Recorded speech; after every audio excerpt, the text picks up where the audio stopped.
আসসালামু আলাইকুম বন্ধুরা, সবাই কেমন আছেন? আশা করি অনেক ভালো আছেন। আমি আলহামদুলিল্লাহ আপনাদের অনেক ভালো আছি।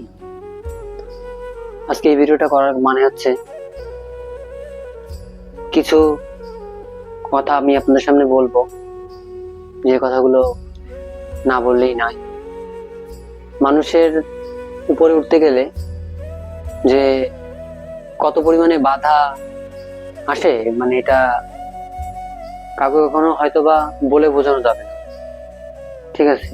আর আমি যে কথাগুলো বলতেছি, এই কথাগুলো হয়তো আমার নতুন লোকই বুঝবে। যেমন ধরুন, আমার একটা পেজ আছে, ইউটিউব পেজ, ইউটিউবে আইডি আছে একটা, ওটাতে ভিডিও করি। একটা আইডি অন্তত একা চালানো কখনোই সম্ভব না। ভিডিও করতে গেলে একজন কখনোই ভিডিও করতে পারে না, আর করতে পারলেও সের জন্য প্রচুর পরিমাণে সময় এবং লাগে। আর আমি চাই ভিডিওটা একটু ভালো করার চেষ্টা করি, হয়তোবা ভালো করতে পারি না।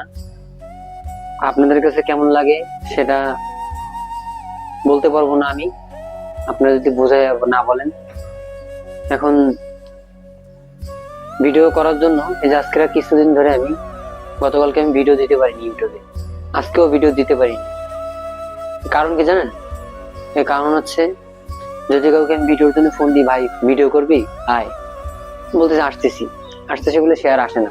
ভাই উপরে উঠতে গেলে যে কত পরিশ্রম ও কত কষ্ট করা লাগে ভাই, এটা যারা ভিডিও না করছে তারা বুঝবে না। আমি দেখছি অনেক অনেক লোকজন আসছে, এসে 2 মাস 3 মাস ভিডিও করছে, আবার তারা হারাই গেছে। কিন্তু আমি চেষ্টা করি আপনাদের সাথে সবসময় থাকার জন্য। আমি কিছু করার চেষ্টা করতে চাই, ইউটিউব থেকে বা যে কোনো পেজ থেকে আমি কিছু করার চেষ্টা করি। মানে আমি চাই যে আমি আপনাদের সাথে সবসময় থাকি, আমার ভাইরাল হওয়ার দরকার নেই। আমি জানো ওই দিক থেকে কিছু আয় করতে পারি এবং গরিব দুঃখীর মাঝে আমি কিছু ব্যয় করতে পারি, ঠিক আছে? আমার চিন্তাধারা এরকম। আমি মানে কিছু বলার নাই, কি বলবো বলেন? আপনারা তো যেহেতু জানেনই, কারণ আমি এরকম অনেক লোক দেখছি যারা ইউটিউবে আসে, তারপরে হচ্ছে ফেসবুকে আসে, এসে 2 মাস 3 মাস থাকে, তারপর হচ্ছে এরা আবার হারিয়ে যায়। কিন্তু এর কারণ শুধুমাত্র যে চ্যানেলের লিডার থাকে, মানে লিডার যে থাকে সে হচ্ছে কি মানুষে কন্ট্রোল করে পারে না। মানে কিভাবে পারে ভাই? মনে করেন যে আমি কাউকে ফোন দিলাম যে ভিডিও করবে, একা একটা পেজ কখনো চালানো যায় না, লোকজনের